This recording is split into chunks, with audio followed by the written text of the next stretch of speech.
তোর সাহস হলো কি করে কন্ট্রাক্ট পেপার ছিঁড়ে ফেলার? খুব সাহস বেড়ে গিয়েছে তোর, তাই না? ডানা গজিয়েছে তোর। কিছু সময়ের ব্যবধানে কাজের মেয়ে থেকে নিজেকে এই বাড়ির মালকিন ভাবতে শুরু করেছিস।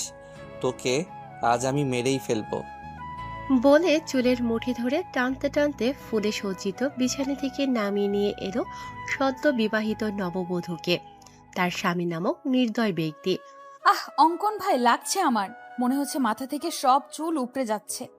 মাথা ব্যথায় টনটন করছে। প্লিজ চুলের মুঠি ছাড়ুন অঙ্কন ভাই। খুব কষ্ট হচ্ছে আমার। দম বন্ধ হয়ে আসছে, বিশ্বাস করুন। আমি কোনো পেপার ছিঁড়িনি। আমি তো জানিও না আমাদের কন্ট্রাক্ট ম্যারেজ হয়েছে। গতকাল রাতে আপনি যখন আমার হাতে পেপার ধরিয়ে দিয়ে বলেছিলেন ঝটপট সাইন করে দিতে, ব্যাস আমি কিছু না পড়েই সাইন করে দিয়েছিলাম। তবে এখন বুঝেছি সেই পেপারটা কোনো সাধারণ পেপার ছিল না, ছিল আমাদের বিয়ের কন্ট্রাক্ট পেপার। যেখানে আমাদের সম্পর্কটাই একটা চুক্তির সম্পর্ক, ভিত্তিহীন, শুধুমাত্র কাগজের একটা সম্পর্ক টিকিয়ে রাখার জন্য আমি কেন কন্ট্রাক্ট পেপার ছিঁড়ে ফেলার দুঃসাহস দেখাতে যাব? দাদিমা যখন আমাকে আপনার রুমে নিয়ে আসে, তখন বড় বাবাকে আপনার রুম থেকে বের হতে দেখেছি আমি। তুই ঠিক কি মিন করছিস অজান্তা? তুই বলতে চাইছিস ড্যাড এই কাজ করেছে? দোহাই আপনার, বিশ্বাস করুন আমার কথা। আমি সত্যিই কিছু করিনি। একদম চুপ। আর একটা কথা বলবি তো একদম গুলি করে মাথার খুলি উড়িয়ে দিব। অঙ্কন চৌধুরীর বউ হওয়ার খুব শখ ছিল তোর, তাই না? তুই কি ভেবেছিলি একটা কাগজে নিজের নাম লিখে আর তিন কবুল বললেই তুই এই বাড়ির কাজের মেয়ে থেকে বাড়ির বউ হয়ে যাবি? মম ড্যাড সুইটহার্টের মতো আমার উপরও নিজের রাজত্ব দায়ের করতে পারবি? তোর এই আশা কখনো পূরণ হবে না অজান্তা। ভুলে যাস না, তুই এই বাড়ির কাজের মেয়ে, আর সারা জীবন কাজের মেয়ে হয়েই থাকবি। তোর মতো নর্দমার কীট অঙ্কন চৌধুরীর পায়ের তলায় থাকার যোগ্য বুকে নয়। না জানি কার না কার পাপের ফসল মম ড্যাড আমাদের বাসায় এনে রেখেছে, যেন এটা কোনো আশ্রয় কেন্দ্র। ইস, নেম প্লেটে চৌধুরী মঞ্জিল না লিখে আশ্রয় মঞ্জিল লিখে দিলে বেশ ভালো হতো। এতে তোর মতো হাজারো অজান্তা, নামহীন, পরিচয়হীন, বাবা মা ছাড়া মেয়েগুলো এইখানে আশ্রয় নিতে পারত। ড্যাড শুধুমাত্র তোকে আশ্রয় দিয়ে ক্ষান্ত হয়নি, এখন আবার আমার ঘাড়েও ঝুলিয়ে দিয়েছে। আপনি আমাকে যা ইচ্ছা হয় বলুন, মারুন, কাটুন, আমি কিচ্ছু বলবো না। কিন্তু আমার বাবা মা সম্পর্কে কোনো বাজে কথা বললে আমি কিন্তু আপনাকে ছেড়ে কথা বলবো না অঙ্কন ভাই। অজান্তার কথা শুনে অঙ্কন ক্ষিপ্ত হয়ে এসে অজান্তার গাল চেপে ধরে বলল, ও রিয়েলি? তুই সিআইডি অফিসার অঙ্কন চৌধুরীকে থ্রেট করছিস, যার নাম শুনে শহরের অলিগলিতে থাকা প্রত্যেকটা ক্রিমিনাল ভয়ে কেঁপে ওঠে? তুই তাকে ভয় দেখাচ্ছিস? ও শিট, আমার তো প্যান্ট ভিজে গেছে রে অজান্তা তোর থ্রেট শুনে। অঙ্কন এমনভাবে অজান্তার গাল চেপে ধরেছে যেন মনে হচ্ছে জল ভেঙে যাবে। অজান্তা কোনো মতে অঙ্কনকে ছাড়িয়ে অশ্রুভেজা নয়নে বলল, হ্যাঁ, স্বীকার করছি আমি অজন্তা। আমার কোনো পরিচয় জানা নেই, কিন্তু আমিও কোনো বাবা মায়ের সন্তান। তাই কথায় কথায় আমার পরিচয় নিয়ে প্রশ্ন তুলবেন না অঙ্কন ভাই। আমি সত্যি আপনার মতো একজন সৎ ন্যায়বান সিআইডি অফিসার, যাকে এই তরুণ প্রজন্মের ছেলেমেয়েরা নিজের আইডল মনে করে, তার মতো একজন হতে চাই, যাকে নিয়ে প্রেস মিডিয়ার লোকজনদের গঞ্জনার শেষ নেই। অন্তত তার মুখ থেকে এমন কুরুচিপূর্ণ কথা কখনো আশা করিনি। তারা হয়তো জানে না, তারা যাকে নিজেদের আইডল মনে করে সে সবার সামনে যতটা ভালো মানুষ, ঠিক ততটাই নোংরা, কুৎসিত, অহংকারে জর্জরিত তার ভেতরটা। বাহ বাহ, তোর দেখে খুব উন্নতি হয়েছে অজান্তা। যে অঙ্কন চৌধুরীকে দেখলে ক্রিমিনালদের মতো তোরও কাঁপাকাঁপি শুরু হয়ে যায়। এতগুলো বছর আমাদের বাড়িতে থাকার পরও যার সম্মুখে দাঁড়িয়ে কথা বলতে পারিসনি, আর আজ তুই তার চোখে চোখ রেখে কথা বলছিস? Really I can't believe this. নাকি তুই নিজেকে আমার বউ ভাবতে শুরু করেছিস? বামন হয়ে চাঁদে হাত দেওয়ার স্বাদ থাকলেও সাধ্য নেই আমার। বড় বাবা রাস্তা থেকে তুলে এনে আমাকে নতুন একটা জীবন দিয়েছে। ফ্রিতে খাচ্ছি, থাকছি, পড়ছি, এটাই অনেক। আর কোনো চাওয়া পাওয়া নেই আমার। লাইক সিরিয়াসলি, তোর সত্যি আর কোনো চাওয়া নেই? তাহলে মরতে মরতে আমার রুমে কেন এসেছিস তুই? বেরিয়ে যা আমার রুম থেকে, তোকে সহ্য হচ্ছে না আমার। আমাকে নিয়ে যদি আপনার এতই সমস্যা, তাহলে কেন বিয়ে করলেন আমাকে? কেন বিয়ে নামক একটা চুক্তির মিথ্যা সম্পর্কে জড়িয়ে দিয়ে আমার জীবনটা নষ্ট করে দিলেন? কেন অঙ্কন ভাই, কেন? এসব প্রশ্ন আমাকে না করে তোর নিজেকে কর, উত্তর পেয়ে যাবি। ড্রামাবাজ মহিলা, নিজে নাটক সাজিয়ে বড়লোক বাবার একমাত্র ছেলে, শহরের নামকরা একজন সিআইডি অফিসারের গলায় ঝুলে পড়ে এখন আবার আমাকে জিজ্ঞেস করছে কেন বিয়ে করলেন। It's all because of you. আমি কোনো না। Stop all this nonsense. Don't say anymore. Just get out from my room. বলেই অঙ্কন অজান্তার হাত ধরে টানতে টানতে দরজার কাছে নিয়ে এসে দেখল দরজা বাহিরে থেকে লক করা। মুহূর্তের মধ্যেই অঙ্কনের হাত মুষ্টিবদ্ধ হয়ে এলো। কপালে চিন্তার স্পষ্ট ছাপ দেখা গেল। নিজের রাগ কন্ট্রোল করতে না পেরে দরজায় পরপর 2-3টা লাথি মেরে দিয়ে বলল, ড্যামিট, কার এত বড় সাহস হলো আমার রুম বাইরে থেকে লক করার? অঙ্কনের কর্মকাণ্ডে আতঙ্ক হয়ে অজান্তা বলল, আপনি দয়া করে শান্ত হন অঙ্কন ভাই। আমি বড় মা বা দাদিমাকে ডাকছি, তারা এসে দরজা খুলে দিলে আমি এক্ষুনি বেরিয়ে যাব রুম থেকে। অজান্তা সবে বড় মাকে ডাক দিতে যাবে তার আগেই অঙ্কন ড্রয়ার থেকে একটা পিস্তল বের করে অজান্তার কপালে ঠেকিয়ে বলল, ভুলেও এই কাজ করতে যাবি না অজান্তা। এই 4 দেয়ালের মধ্যে যা হয়েছে, ভুলেও যদি মম, ড্যাড বা সুইটহার্টের কর্ণপাত হয়ে ট্রাস্ট মি, একদম গুলি করে তোর মাথার খুলি উড়িয়ে দিব। তারা যেন ঘুণাক্ষরেও আমাদের কন্ট্রাক্ট ম্যারেজের বিষয়ে, এমনকি আমাদের মধ্যকার দূরত্ব বুঝতে না পারে। অজান্তা চোখের পানি মুছে ঠোঁটে তাচ্ছিল্যের হাসি ঝুলিয়ে বলল, ড্রামাবাজ আমি না অঙ্কন ভাই, ড্রামাবাজ তো আপনি। নিজেকে কি অমায়িকভাবে প্রেস, মিডিয়া, পরিবারের সদস্যদের কাছে উপস্থাপন করেন, অথচ সামান্য একটা মেয়েকেই সম্মান দিতে জানেন না। আবার বলছেন আপনি যেভাবে সবার সামনে ভালো মানুষ হয়ে থাকার নাটক করেন, ঠিক একইভাবে আমাকেও আপনার পরিবারের সদস্যদের সামনে সুখী কাপলের নাটক করতে। এসব নাটক আপনার সাথে যায় অঙ্কন ভাই, আমার মতো কাজের মেয়ের সাথে না।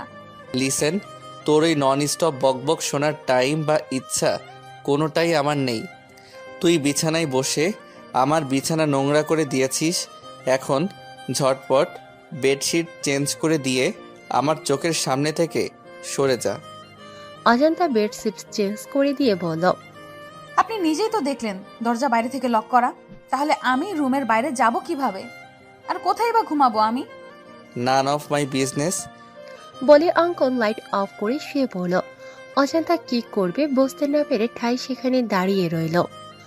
ফজরের আজানের মিষ্টি ধ্বনি কর্ণপাত হতেই তন্দ্রা কেটে যাওয়ার সাথে সাথে আপনা আপনি দর্শনেন্দ্রিয় খুলে যায় অজান্তার। অজান্তার গাত্রে এখনো বিয়ের লাল বেনারসি জড়ানো রয়েছে। বিয়ে বাসরাত নিয়ে প্রত্যেকটা মেয়ের জীবনে নানা রকম জল্পনা কল্পনা থাকে। স্বামী নামক অপরিচিত ব্যক্তির জন্য মনের গহীনে কত শত স্বপ্নের জাল বোনা থাকে। সেরকমটা অজান্তারও ছিল, অথচ তার বাসরাতে স্বামীর বিছানার জায়গাটুকু মিলেনি। তার ব্যালকনিতে রাত্রি যাপন করতে হয়েছে। হয়তো তার ললাটে এমনটাই লেখা ছিল। সারা রাত গরম আর মশার কামড়ে একটুও ঘুম হয়নি অজান্তার।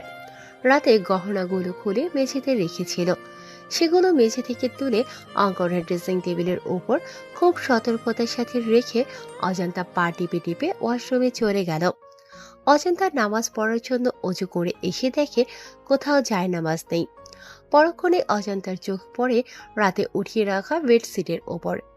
জায়নামাজ না পেয়ে অজান্তা বেডশিট বিছিয়ে ফজরের সালাত আদায় করে নেয়।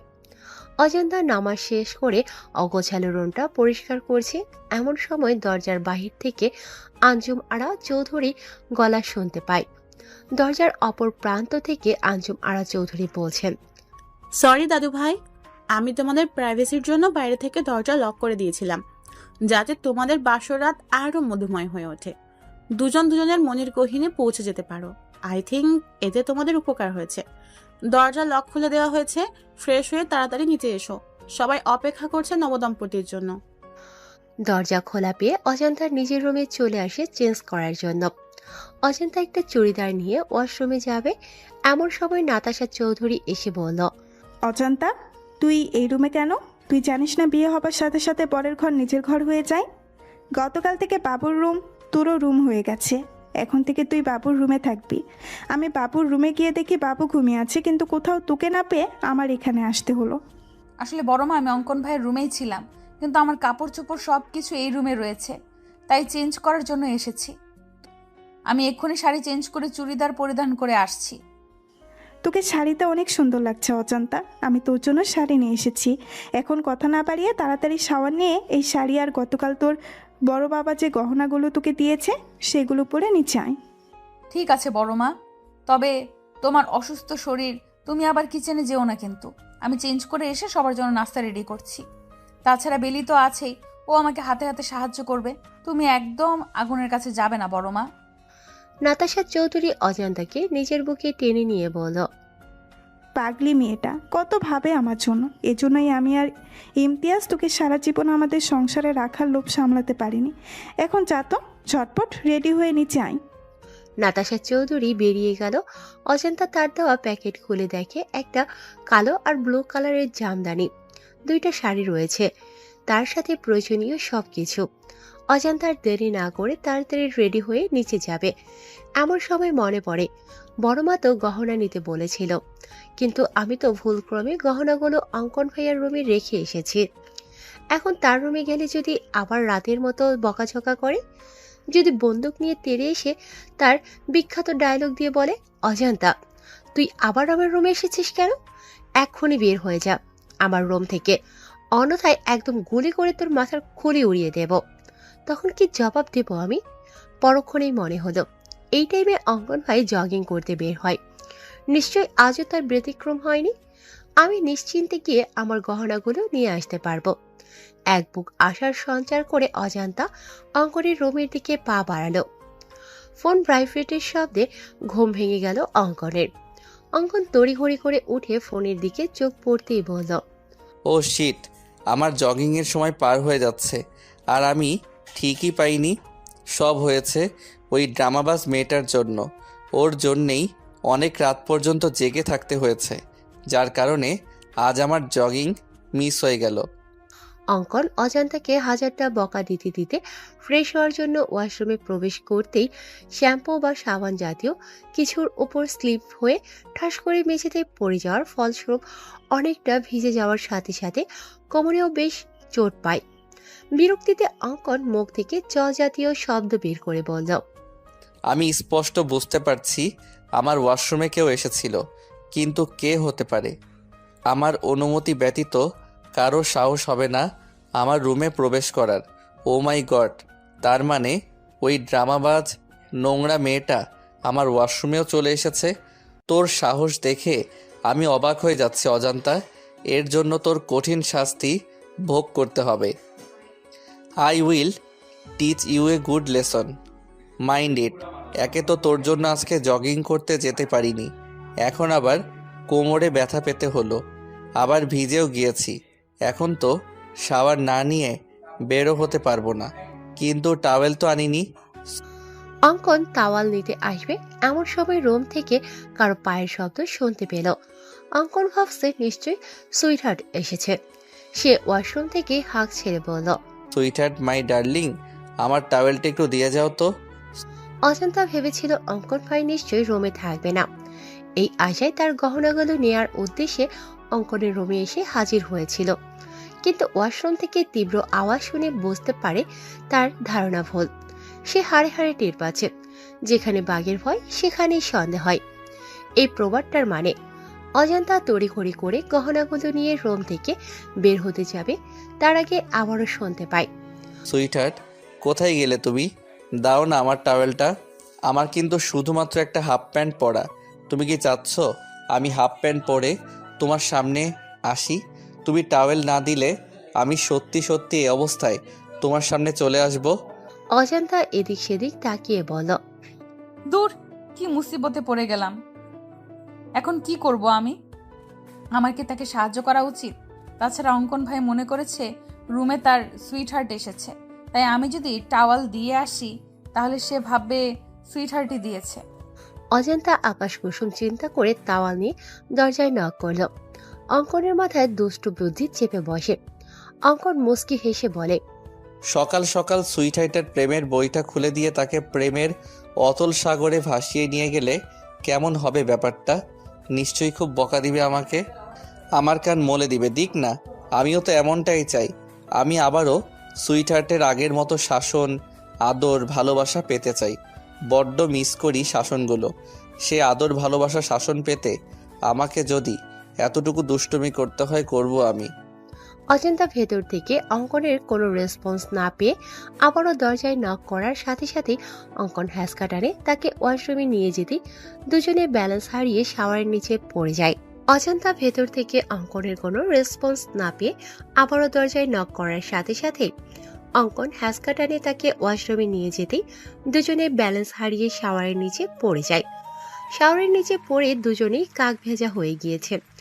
অঙ্কন অচিন্তার দিকে তাকিয়ে ভাবছে, শুনেছি বাঙালি মেয়েদের নাকি বিয়ের পরে সৌন্দর্য শতগুণ বেড়ে যায়। অজান্তার ক্ষেত্রেও তাই হয়েছে। হয়তো হয়েছে আজকে সম্পূর্ণ অন্যরকম লাগছে, মনে হচ্ছে নতুন কোনো অজান্তাকে দেখছে। কিন্তু কেন? তখনই অঙ্কনের চোখ যায় অজান্তার নোজপিনের দিকে। অঙ্কন বুঝতে পারে অজান্তার সৌন্দর্যের বৃদ্ধির কারণ তার নোজপিন, যা এতদিন তার নাকে ছিল না। হঠাৎ করে নাকফুল পড়েছে, যার কারণে তাকে সম্পূর্ণ অন্যরকম লাগছে। পরক্ষণে অঙ্কন কি হচ্ছে বুঝতে পেরে তড়িঘড়ি করে অজান্তার ওপর থেকে উঠে অজান্তাকে বলল, হাউ ডেয়ার ইউ!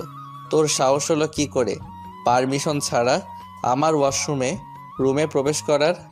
নাকি আমার হাতে মরার স্বাদ জেগেছে তোর? দিব নাকি গুলি করে মাথার খুলি উড়িয়ে? অজান্তা মনে মনে বলল, দাদিমা সব সময় একটা কথা বলে, নরম মাটিতে নাকি কেঁচো লাগে বেশি। তাই আমি যত অঙ্কন ভাইয়ের সামনে দুর্বলতা প্রকাশ করব, অঙ্কন ভাই তত আমাকে আঘাত করবে, অপমান করবে, যেমনটা গতকাল রাতে করেছিল। অজান্তা নিজেকে সংযত করে বলল, আমি ইচ্ছে করে এসেছি নাকি? আপনি নিজেই বারবার টাওয়াল চাচ্ছিলেন, তাই বাধ্য হয়ে আমার আসতে হয়েছে। তুই কি সুইটহার্ট? আমি সুইটহার্টকে টাওয়েল দেওয়ার জন্য ডেকেছি, তোকে নয়। আমি তো আপনার উপকার করতে এসেছিলাম, কিন্তু আপনি যে আমার হাত ধরে টেনে ভেতরে নিয়ে আসলেন, আমাকে ভিজিয়ে দিলেন, এই বেলায় কিছুই না। আর আমি কিছু বলতে গেলেই আপনার সেই চিরচেনা এক ডায়লগ দিবেন, একদম গুলি করে মাথার খুলি উড়িয়ে দিব। বলি কি, এ পর্যন্ত কয়টা মানুষের গুলি করে মাথার খুলি উড়িয়ে দিয়েছেন? তোর সাহস দেখে সত্যি আমি অনেক অবাক হয়ে যাচ্ছি। এক রাতের ব্যবধানে মুখে খই ফুটতে শুরু হয়ে গিয়েছে। রাতেও তোর চোখে মুখে আমি ভয়ের স্পষ্ট ছাপ দেখতে পেয়েছি, বাট এখন সেই ভয়ের ছাপ নেই। এক রাতেই এত চেঞ্জ? আপনি বাঘ না ভাল্লুক যে আপনাকে ভয় পেতে হবে? হ্যাঁ, আগে ভয় পেয়েছি, কারণ তখন আপনি অন্য পুরুষ ছিলেন, আর এখন আপনি বিয়ে করা বর। আমার বিয়েটা যেইভাবেই হোক হয়েছে তো। বড়মা বলেছে বিয়ের পরে বরের সবকিছু নিজের হয়ে যায়, তাই এটা যেমন আপনার রুম তেমনি আমারও রুম। আর নিজের রুমে প্রবেশ করতে যদি অনুমতি নিতে হয়, তাহলে আপনিও আমার থেকে অনুমতি নিয়ে রুমে প্রবেশ করবেন। অঙ্কন কিছু বলতে যাবে তার আগেই রুম থেকে আলিশা হাঁক ছেড়ে বলল, অজান্তা আপু, অঙ্কন ভাইয়া, তোমরা কি করছো ওয়াশরুমে? মাই গড, তোমাদের কি রুমে জায়গা কম পড়েছে যে ওয়াশরুমে গিয়ে রোমান্স করতে হচ্ছে? তোমাদের রোমান্স শেষ হলে তাড়াতাড়ি নিচে আসো, সবাই তোমাদের জন্য অপেক্ষা করছে। আলিশার সাড়া পেয়ে অজান্তা নিজের রুমে গিয়ে চেঞ্জ করে অন্য একটা শাড়ি পরে নিচে এসে দেখে সবাই ব্রেকফাস্ট না করে তাদের জন্য অপেক্ষা করছে। অজান্তা ডাইনিং টেবিলে এসে দেখে হরেক রকমের রেসিপি রান্না হয়েছে, যার মোমো গন্ধে পুরো বাড়ি ছড়িয়ে গিয়েছে। অজান্তা মেকি রাগ দেখিয়ে নাতাশা চৌধুরীকে বলল, তোমাকে বারণ করেছিলাম বড়মা কিচেনে যাবে না, তবু কেন অসুস্থ শরীর নিয়ে রান্না করতে গেলে? তাছাড়া ব্রেকফাস্টে তো ভারী কোনো খাবার খাওয়া হয় না, তাহলে আজ ঘটা করে এত আয়োজন কেন? তোকে হয়তো আমি গর্ভে ধারণ করিনি, কিন্তু সেই ছোটবেলা থেকে মায়ের আদর দিয়ে তোকে বড় করেছি। সেই ছোট্ট মেয়েটা আজ নতুন জীবনের সূচনা করেছে, তার খুশির জন্য আমার এইটুকু কষ্ট কিছুই না। সাধারণত বিয়েতে কত বড় আয়োজন করা হয়, আমরা তো সেই ধরনের কিছুই করিনি, তাই নিজের সামান্য কিছু ট্রাই করেছি। অবশ্য আমি একা করিনি, আলিশা বেবিও সাহায্য করেছে আমাকে। অজান্তা নাতাশা চৌধুরীকে জড়িয়ে ধরে বলল, তোমাকে জড়িয়ে ধরলে কেন আমি মায়ের ফিল, আমার মায়ের গন্ধ পাই বড়মা? কেন মনে হয় তুমি আমার গর্ভধারিণী মা? তুই আমার নিচের পেটের মেয়ে, তাই হয়েছে। শান্তি, এবার কথা না বাড়িয়ে তাড়াতাড়ি খেতে বস, আমি তোদের তিনজনকেই নিজের হাতে খাইয়ে দিব, কিন্তু বাবু এখনো আসছে না কেন? মম, ওই যে দেখো ভাইয়া চলে এসেছে। এখন তাড়াতাড়ি খেতে দাও তো, খুব খিদে পেয়েছে। ব্রেকফাস্টে আজ এত এত খাবার খেতে পারবো কখনো ভাবিনি। এসব কিছু হয়েছে অজান্তা আপুর জন্য। ধন্যবাদ আপু। হয়েছে, আর এত ধন্যবাদ দিতে হবে না। অঙ্কন চেয়ার টেনে আর চোখে অজান্তার দিকে তাকিয়ে বলল, সকাল সকাল ড্রামা শুরু করে দিয়েছে, ড্রামাবাজ মহিলা একটা। অঙ্কন বসা মাত্রই আঞ্জুমারা চৌধুরী অঙ্কনকে ফিস ফিস করে বলল, হোয়াট হ্যাপেন দাদু ভাই? সকাল সকাল দুজনেরই চুল ভেজা, দাল মে কুছ কালা হ্যায়। অঙ্কন মাথা চুলকাতে চুলকাতে বলল, তুমি যেরকম ভাবছো সেরকম কিছুই হয়নি সুইটহার্ট। এরকম দিন আমিও পার করে এসেছি দাদু ভাই। চুলে পাক এমনি এমনি ধরেনি। বিয়ের পরের কয়েকটা মাস হচ্ছে মধু মাস। মধুরাজাদ আর মধুরানীর থেকে মধু সংগ্রহ করবে, এটাই স্বাভাবিক। এতে এত লজ্জা পাওয়ার কি আছে? অঙ্কন প্রসঙ্গ পরিবর্তন করতে বলল, মম কোথায় সুইটহার্ট? তাড়াতাড়ি ব্রেকফাস্ট দিতে বলো তো, আমার একটু তাড়া আছে, বেরোতে হবে আমাকে। বিয়ের পরের দিনই নতুন বউ ছেড়ে কোথায় যাবে দাদু ভাই? ইনভেস্টিগেশনে যেতে হবে সুইটহার্ট।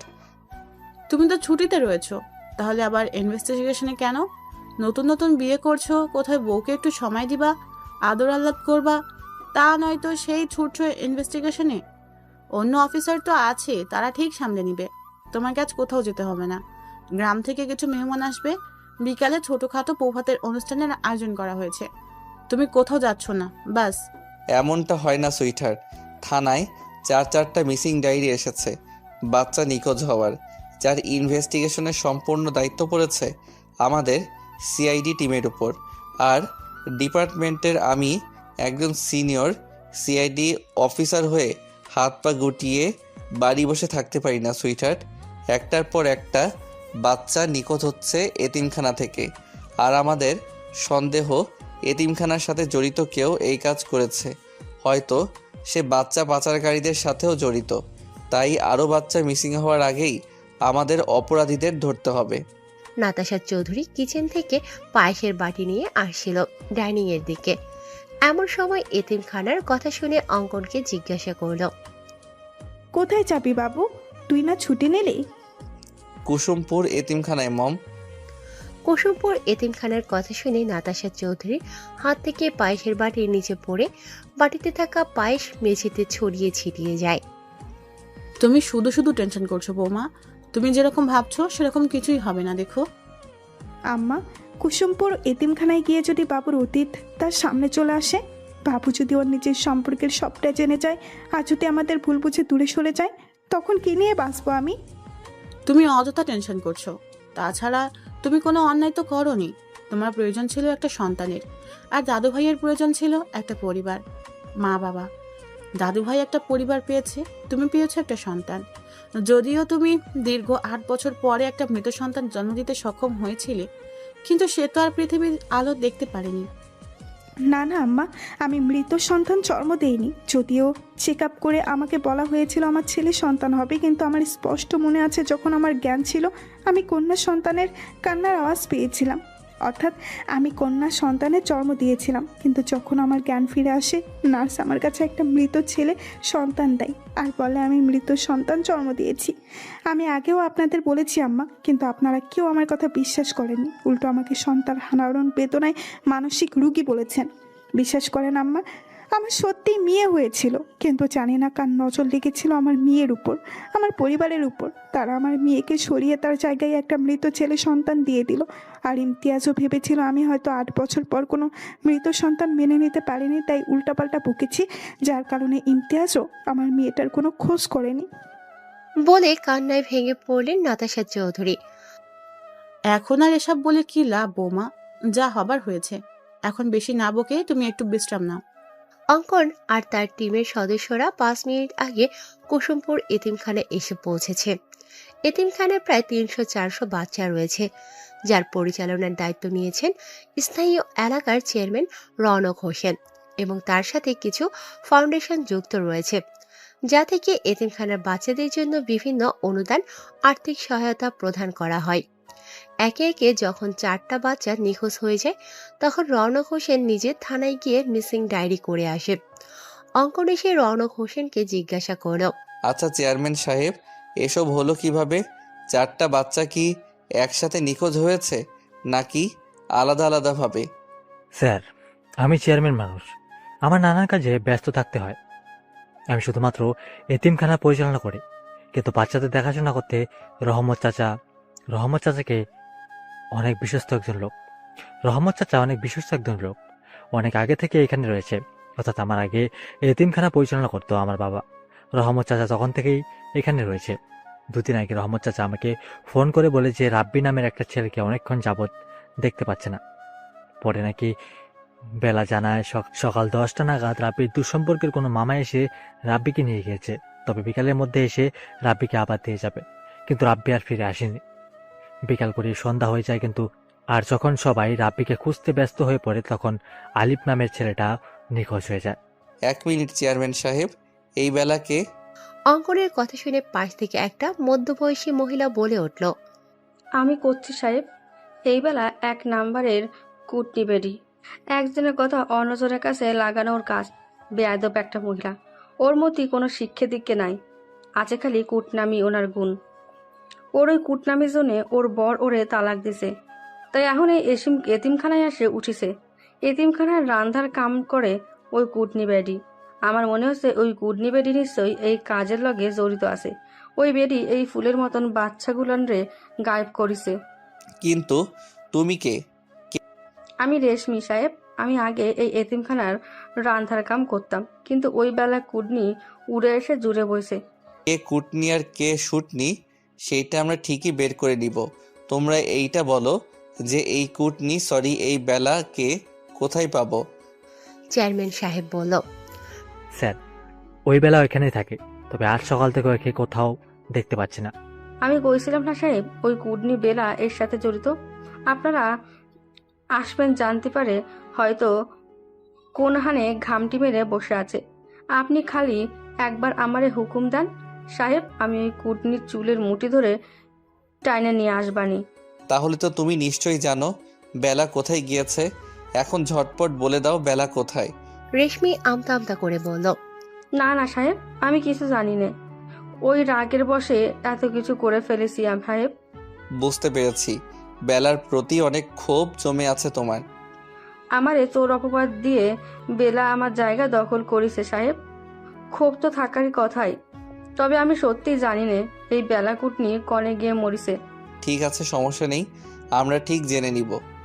রেশমি ফিস ফিস করে বলল, ওই বেলা কুটনি যেই হানেই যাক ওর মুখে যেন ঠাডা পড়ে, ওরা যেন কাল নাগিনী সবল দিয়ে মারে, শয়তান বেডি। রেশমি যদিও ফিস ফিস করে কথাগুলো বলেছেন, তবুও অঙ্কনের কান পর্যন্ত ঠিক পৌঁছে গেছে। অঙ্কন মুচকি হেসে রেশমির ভাষা ফলো করে বলল, বেডি মাইন্সের শত্রু। আজ বিকেলে ছোটখাটো বৌভাতের অনুষ্ঠানের আয়োজন করার কথা ছিল, কিন্তু অঙ্কন না থাকায় অনুষ্ঠান ক্যান্সেল করা হয়েছে। অজান্তা অঙ্কনের ব্যালকনিতে দাঁড়িয়ে রয়েছে। এমন সময় দেখে বেলি তার সমস্ত জিনিসপত্র অঙ্কনের রুমে নিয়ে এসেছে, যা দেখে অজান্তা অনেকটা অবাক হয়ে জিজ্ঞেস করল, এ কি বেলি, তুমি আমার সব জিনিসপত্র অঙ্কন ভাইয়ের রুমে নিয়ে এসেছো কেন? আমি বলেছি। পাশ থেকে নাতাশা চৌধুরী বললেন, এখন থেকে তোর সবকিছু এখানেই থাকবে। নে, তোর কাপড় চোপড় আলমারিতে গুছিয়ে রাখ। বড়মা, কি হয়েছে তোমার? তোমাকে এমন লাগছে কেন? চোখ ফোলা, নাক লাল হয়ে আছে, নিশ্চয়ই অনেক কান্না করছো। কিন্তু কেন বড়মা? তোমাকে মাঝে মাঝে দেখি লুকিয়ে লুকিয়ে কান্না করো। কিসের এত কষ্ট তোমার বড়মা? বলো না বড়মা। তোমার কষ্টে আমার ভালো লাগে না, আমার কলিজা ছিঁড়ে বেরিয়ে আসতে চায়। বলো না বড়মা, কি হয়েছে তোমার? নাতাশা চৌধুরী কোনো কথার উত্তর না দিয়ে চুপচাপ রুম থেকে বেরিয়ে আসে। অজান্তা চোখের পানি মুছে তার কাপড় চোপড় আলমারিতে গুছিয়ে রাখছে। এমন সময় একটা ছবির দিকে চোখ পড়তে থমকে যায় অজান্তা ছবিটা হাতে নিয়ে বলে, আরে এইটা তো আমার নিজেরই ছবি। অজান্তা ভালো করে লক্ষ্য করে দেখে শুধু একটা না, হাজারটা ছবি, যেগুলো দেখে বোঝা যাচ্ছে ছবিগুলো লুকিয়ে তোলা হয়েছে। অজান্তা ভাবছে, অঙ্কন ভাইয়ের আলমারিতে আমার ছবি, তাও আবার লুকিয়ে রাখা হয়েছে। কিন্তু কেন? অঙ্কন ভাই তোমার নিজের ছেলে না, তার সাথে তোমার রক্তের কোনো সম্পর্ক নেই, তাই না বড় মা? কি সব আবল তাবল বকছিস অজন্তা? বাবু আমার নিজের ছেলে, তোকে এসব কথা কে বলছে? এই কাগজটা জানো এটা কিসের কাগজ? জন্ম নিবন্ধনের কাগজ, যেখানে অঙ্কন ভাইয়ের নামের জায়গায় অঙ্কন চৌধুরী নয়, অঙ্কন তালুকদার দেওয়া। আর বাবা তুহিন তালুকদার আর মা নাজমা তালুকদার। আজ যখন তুমি আর দাদিমা গল্প করছিলে তখন সবটা শুনেছি আমি। তখনই আমার মনে সন্দেহ জাগে। আর এই লকারের সমস্ত জিনিস অঙ্কন ভাইয়ের, সেটা আমি আগে থেকেই জানতাম। তাই তুমি যখন ঘুমিয়েছিলে আমি লুকিয়ে তোমার থেকে চাবি নিয়ে এই তালাবদ্ধ ঘরে এসেছিলাম। ব্যাস, এইখানে এসে দুধ কা দুধ পানি কা পানি হয়ে গেল। আমার সমস্ত সন্দেহ দূর হয়ে গেল। এরপরও তুমি নিশ্চয়ই বলবে না যে অঙ্কন ভাই তোমার নিজের ছেলে? হ্যাঁ, বাবুর সাথে আমার রক্তের কোনো সম্পর্ক নেই, কিন্তু নিজে জন্ম না দিলে কি মা হওয়া যায় না? সেই ছোটবেলা থেকে বাবুকে আমি মাতৃ স্নেহ দিয়ে বড় করেছি। আমি ভাবতেও পারি না বাবু আমার রক্ত নয়। কিন্তু তুমি বড় বাবা চাইলেই তো অঙ্কন ভাইকে দত্তক নিতে পারতে। তোর বড় বাবার সাথে আমার রিলেশন করে বিয়ে হয়, যা তোর দাদু মানলেও দাদিমা মেনে নিতে পারেনি। পরে সে সত্যতাই আমি যদি বিয়ের বছরেই তার বংশের প্রদীপ জ্বালাতে পারি তাহলে সে আমাকে মেনে নিবে। আমাকে ছেলে সন্তানের জন্ম দিতে হবে, কিন্তু 7 বছর চেষ্টার পরেও কোনো সন্তানের মুখ দেখতে পারিনি আমি। কত ডক্টর কবিরাজ দেখিয়েছি, কিন্তু দিন শেষে শূন্য হাতে ফিরেছি। অবশেষে 8ম বছরে আল্লাহ আমার দিকে মুখ তুলে চান। আমি কনসিভ করি, কিন্তু প্রচণ্ড অসুস্থ হয়ে পড়ি। সম্পূর্ণ বেড রেস্টে থাকতে হয়েছিল। যেদিন আমার ডেলিভারি ডেট ছিল সেদিন হঠাৎ ইমতিয়াজের জরুরি একটা কাজ পড়ে যায়। অবশ্য ইমতিয়াজ যেতে চায়নি, আমি আমার উপর ভরসা করে ইমতিয়াজকে জোর করে পাঠিয়েছিলাম। এটুকু বলেই থামলেন নাতাশা চৌধুরী। তারপর কি হলো বড় মা? আমাকে ওটিতে নেওয়া হলো। আমার মেয়ে হয়েছিল, কিন্তু আমাকে বলা হয়েছিল আমার ছেলে সন্তান হয়েছে, তবে জীবিত নয়, মৃত সন্তান। প্রচণ্ড ভেঙে পড়ি আমি। কিছুদিন পরে যখন সুস্থ হই তখন ডাক্তার জানিয়ে দেয় আমি কখনো মা হতে পারবো না। এই কথা শুনে তো দাদিমা ইমতিয়াজকে বলে আমাকে ডিভোর্স দিতে, কিন্তু ইমতিয়াজ আমাকে ডিভোর্স দেয় না। এতে আম্মা ইমতিয়াজের উপরও রেগে যায়। তারপর আমরা কুসুমপুরে এতিমখানায় সন্ধান পাই। সেখানে গিয়ে বাবুকে মনে ধরে আমার। আমি তাকে দত্তক নিতে চাই, কিন্তু তোর দাদিমা নিতে নারাজ ছিল। তার এক কথা, দত্তক নিলে ওই ছেলের ঠাঁই হবে না চৌধুরী মঞ্জিলে। আমার কথা অনুযায়ী বাবুকে দত্তক নিতে পারি না। বাবু তখন বাচ্চা ছেলে ছিল, কিছু বোঝার বয়স হয়নি তখন। ও জানে আমরাই ওর বাবা মা, কিন্তু এখানে থেমে থাকেনি। বাবুকে চৌধুরী মঞ্জিলে আনার পর এতটুকু বাচ্চাকে বারবার প্রাণে মেরে ফেলার চেষ্টা করা হয়েছে। কে বা কারা এমন করেছে আমরা বুঝতেও পারিনি। পরে অনেক চিন্তা ভাবনা করে বাবুকে কানাডা পাঠিয়ে দিই আমার বোনের কাছে। আমার বাবু বিডিতে ফেরার সময় তো তুই চৌধুরী মঞ্জিলে ছিলি। এরপরের ঘটনা তো অজানা নয়। হ্যাঁ, কিন্তু একটা বিষয় আমি কিছুতেই বুঝতে পারছি না। কোন বিষয়? স্কুল কলেজে ভর্তি হওয়ার সময় তো বিভিন্ন কাগজপত্র লাগে, সেখানে অঙ্কন ভাই তার আসল বাবা মার নাম দেখেনি? আমরা টাকা দিয়ে নকল কাগজপত্র বানিয়েছিলাম, যেখানে আমার আর তোর বড় বাবার নাম ছিল। তোর কাছে একটা অনুরোধ, তুই বাবুকে এই বিষয়ে কিচ্ছু বলবি না। কিছু কথা না হয় অজানাই থাক। তুমি চিন্তা করো না বড় মা, আমি অঙ্কন ভাইকে কখনো এই বিষয়ে কিছুই বলবো না। নাতাশা চৌধুরীর অজান্তার কপালে চুমু দিয়ে বলল, রাত 11টা বেজে গিয়েছে, এখন বাবু ফিরল না। ফোনটাও বন্ধ বলছে। জানি না কোথায় আছে এই ছেলেটা। তুমি শুয়ে পড়ো বড় মা, আমি আছি তো। আমি অপেক্ষা করছি অঙ্কন ভাইয়ের জন্য। ঠিক আছে, তুই খেয়ে নে, আর বাবু আসলে খাবার দিস। হ্যাঁ রে বাবা, দিব। তুমি যাও, নিশ্চিন্তে ঘুমিয়ে পড়ো। আচ্ছা, যাচ্ছি আমি। অজান্তা না খেয়ে ডাইনিং টেবিলে রাখা খাবার গুছিয়ে ফ্রিজে রেখে এসে সোফায় বসে অঙ্কনের জন্য অপেক্ষা করতে লাগলো। অপেক্ষা করতে করতে সবে অজান্তার চোখ লেগে এসেছে। এমন সময় কলিং বেল বেজে ওঠে। অজান্তার দরজা খুলে দেখে অঙ্কন এসেছে, কিন্তু তাকে অনেক বিধ্বস্ত দেখাচ্ছে। এলোমেলো চুল, গায়ে পরিধানকৃত শার্ট ও এলোমেলো, লাল চোখ, মনে হচ্ছে কান্না করার ফলে এমন হয়েছে। অঙ্কন দরজার বাইরে থেকে জিজ্ঞেস করলো, এখনো ঘুমোসনি কেন? ছি ছি ছি, অঙ্কন ভাই আপনি সিগারেট খেয়েছেন? এতটা অধপতন ঘটেছে আপনার? মাই লাইফ মাই রুলস, আমার যা খুশি তাই করব। তোর কোনো প্রবলেম আছে? আর তোর প্রবলেম থাকলেও আমার কিছু যায় আসে না।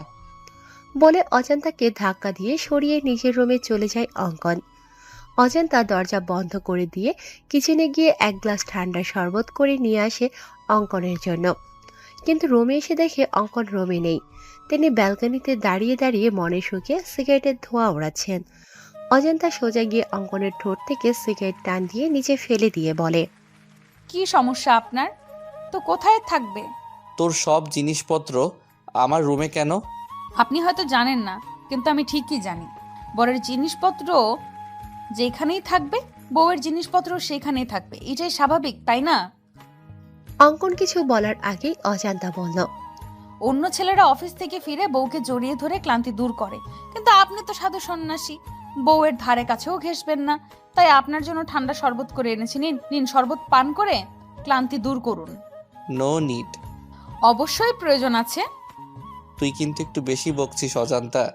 আমার সামনে থেকে যা, নয়তো একদম গুলি করে মাথার খুলি উড়িয়ে দিব। থাক ভাই, খুলি উড়ানোর কোনো প্রয়োজন নেই। আপনি ফ্রেশ হন, আমি উপরে আপনার জন্য খাবার নিয়ে আসছি। অজান্তা খাবার নিয়ে এসে দেখে অঙ্কন শাওয়ার নিয়ে লুঙ্গি পড়েছে। যা দেখে অজান্তার হাসি কিছুতেই থামছে না। অজান্তাকে হাসতে দেখে অঙ্কন ধমক দিয়ে বলল, ফ্রিতে সার্কাস দেখেছিস নাকি? আপনি লুঙ্গি পরেছেন? আগে তো কখন আপনাকে লুঙ্গি পরতে দেখিনি। অজান্তা অঙ্কনকে খাবার দিয়ে সেখানেই দাঁড়িয়ে রয়েছে। সেও রাতে খায়নি, মনে হচ্ছে পেটের মধ্যে ক্ষুধায় হরতাল শুরু করে দিয়েছে। অজান্তা ভাবছে, আমাকে একটু খাইয়ে দিলে অঙ্কন ভাইয়ের কি জাতমান চলে যেত। অজান্তার মুখের কথা মুখে থাকতেই অঙ্কন জিজ্ঞেস করলো, কেন, তুই কি চোখে কম দেখিস? লুঙ্গি আমি প্রতি রাতেই ঘুমাতে যাওয়ার আগে পরি। তুই নিশ্চয়ই আমার সাথে ঘুমাস না, যে তাই দেখতে পাবি। আর গরমকালে লুঙ্গি মানেই এসি। লুঙ্গি থাকলে এসি চালানোর কোনো প্রয়োজন হয় না। এখন বেশি কথা না বলে খাবার রাখ আর বিদায় হ। রাতে খেয়েছিস তুই?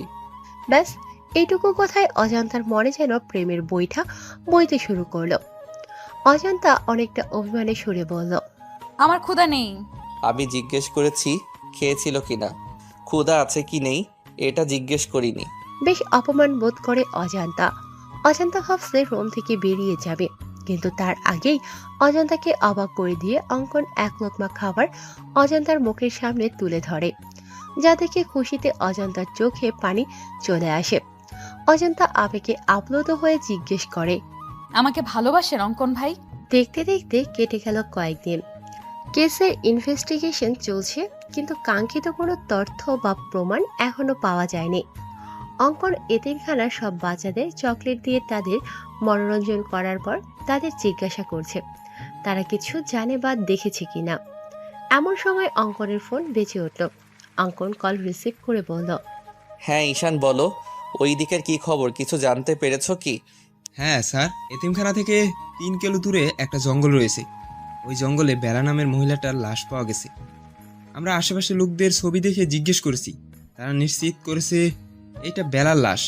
মনে হচ্ছে মাথায় আঘাতের ফলে এর মৃত্যু হয়েছে। কিভাবে মৃত্যু হয়েছে সেটা তো ফরেনসিক রিপোর্ট এলে জানা যাবে। তুমি এক কাজ করো, লাশটাকে ফরেনসিক ল্যাবে পাঠিয়ে দাও। জি স্যার, আমি এক্ষুনি পাঠিয়ে দিচ্ছি। তবে স্যার, একটা বিষয় আমার মাথায় কিছুতেই ঢুকছে না। আমরা তো বেলাকেই সন্দেহ করেছিলাম, আর আশ্চর্যজনকভাবে সেই বেলাই খুন হয়ে গেল। কিন্তু কেন? বেলা নিশ্চয়ই এমন কিছু জানতে পেরেছিল বা দেখেছিল যা খুনির জন্য কাল হয়ে দাঁড়িয়েছিল। ব্যাস, তারা পথের কাঁটা সরিয়ে দিয়েছে। এই বেলা বেঁচে থাকলে আমাদেরকে অনেক তথ্য দিয়ে সহায়তা করতে পারত, কিন্তু কোনো ব্যাপার না। এই বেলায় আমাদের পৌঁছে দিবে আসল অপরাধী পর্যন্ত। তুমি ফরেনসিক ল্যাবে চলে যাও, আমিও আসছি। ঠিক আছে স্যার।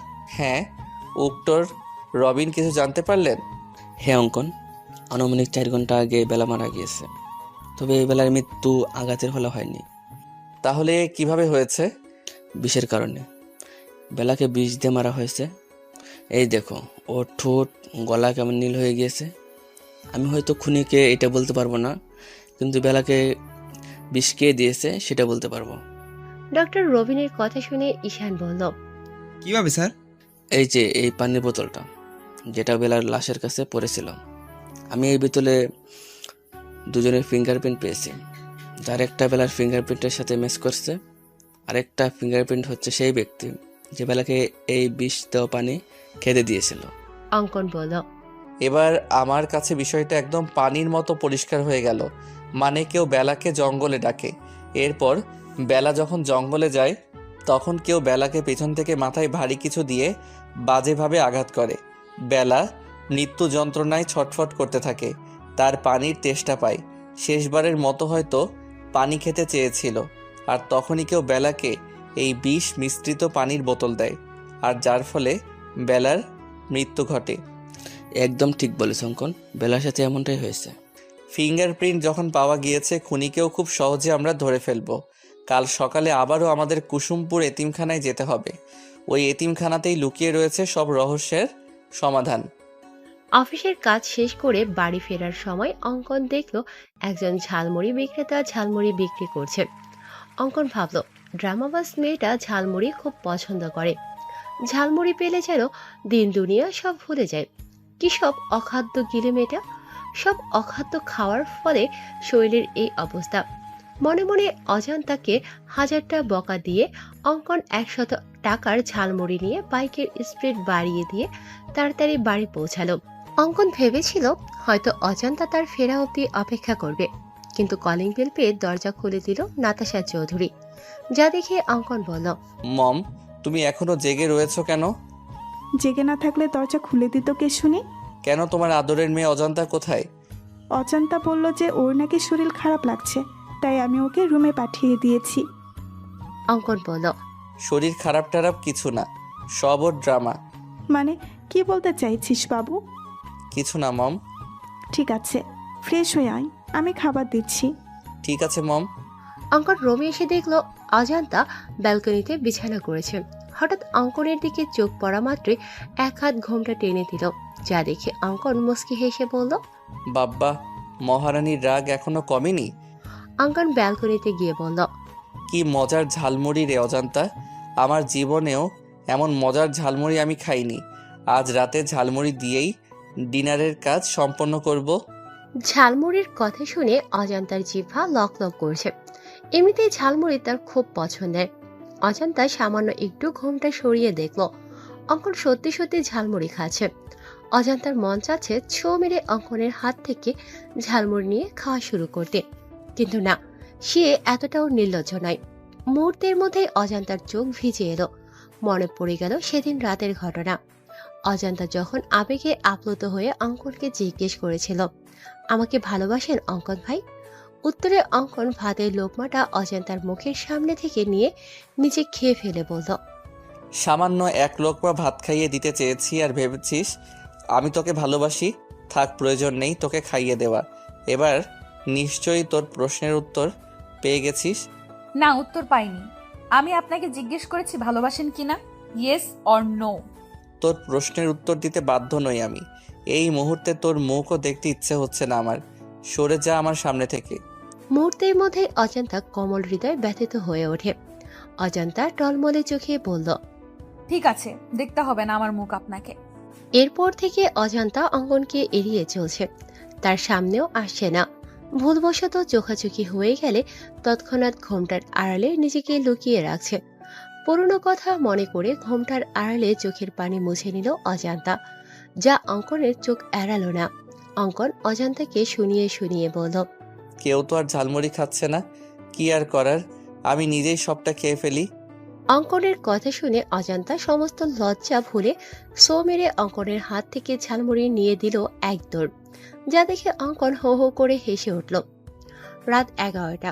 অজান্তা ঘুমানোর জন্য ব্যালকনিতে বিছানা ঠিকঠাক করে ঘুমানোর প্রস্তুতি নিচ্ছে। এমন সময় অঙ্কন ব্যালকনিতে উপস্থিত হয়।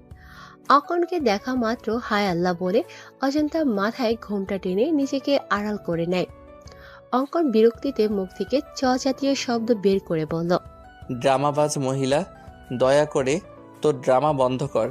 এমন ভাব করছিস যেন তোর সামনে স্বয়ং তোর ভাসুর এসেছে, তাকে দেখে নিজেকে ঘোমটার আড়ালে নিয়ে গিয়েছিস। আপনি নিজেই বলছেন আপনাকে যেন আমার মুখ না দেখাই, তার জন্যই তো এই অভিনব পদ্ধতি অবলম্বন হয়েছে। এতে আপনার সমস্যা কোথায় আমি বুঝতে পারছি না। তাছাড়া আপনার এখানে কি চাই? তোকে মানে এখানে তো শুতে হবে না, বিছানায় চল। এমনিতেই বেলকনিতে শুয়ে শুয়ে জ্বর ঠান্ডা বাঁধিয়ে নিয়েছিস, বড় কোনো রোগ বাঁধানোর আগে বিছানায় চল। মরে গেলেও যাব না আমি। আপনার করা অপমানের কথা ভুলিনি আমি। ঠিক আছে, তোর যাওয়া লাগবে না, আমি নিজেই তোকে নিয়ে যাচ্ছি। বলে অঙ্কন অজান্তাকে কোলে তুলে নেয়। ফজরের আজানের মিষ্টি ধ্বনি কর্ণপাত হতেই ঘুম হালকা হয়ে গেল অজান্তার। অজান্তার মনে হচ্ছে সে কোনো শক্ত পাথর ব্যবহার করেছে তার বালিশ হিসেবে।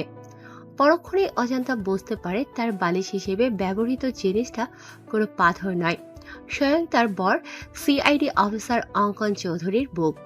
তখনই অজান্তার মনে পড়ে যায় রাতের ঘটনা। অজান্তা বিছানায় আসবে না বলতেই অঙ্কন তাকে কোলে তুলে নেয়। অজান্তা অঙ্কনের কোল থেকে নামার জন্য ছটফট করলে অঙ্কন ফট করে অজান্তার কপালে চুমু দিয়ে দেয়। ব্যাস, অজান্তার সারা শরীরে বিদ্যুৎ গতিতে শিহরণ বয়ে যায়। মুহূর্তের মধ্যেই সে যেন কাঠের পুতুলে পরিণত হয়ে যায়। একদম বিড়াল ছানার মতো অঙ্কনের বুকে লেপ্টে পড়ে থাকে অজান্তা।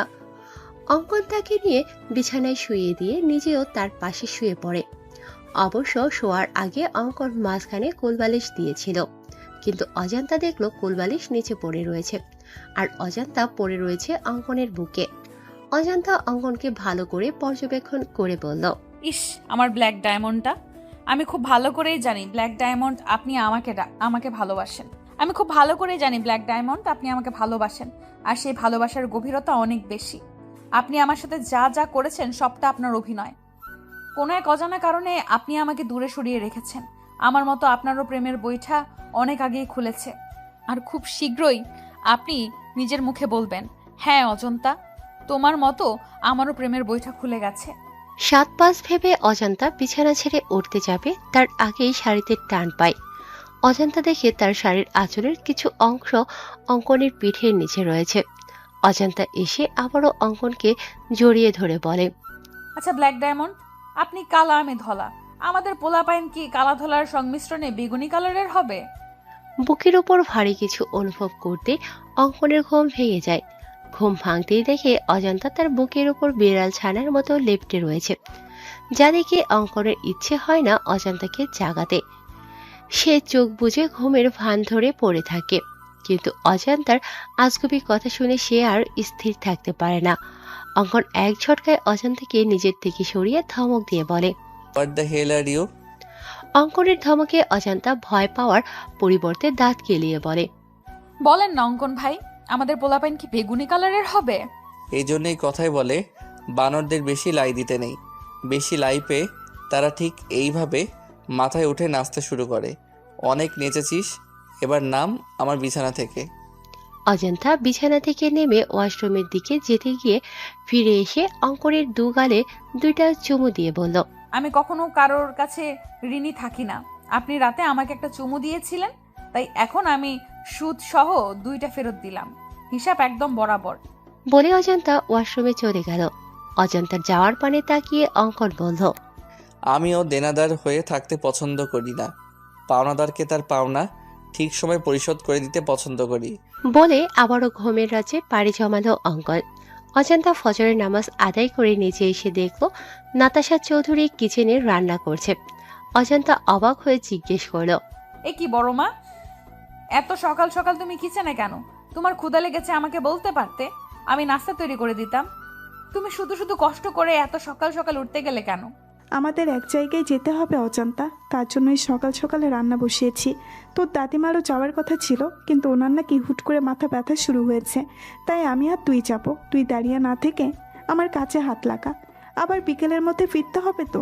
ঠিক আছে বড় মা, বলো কি করতে হবে আমাকে?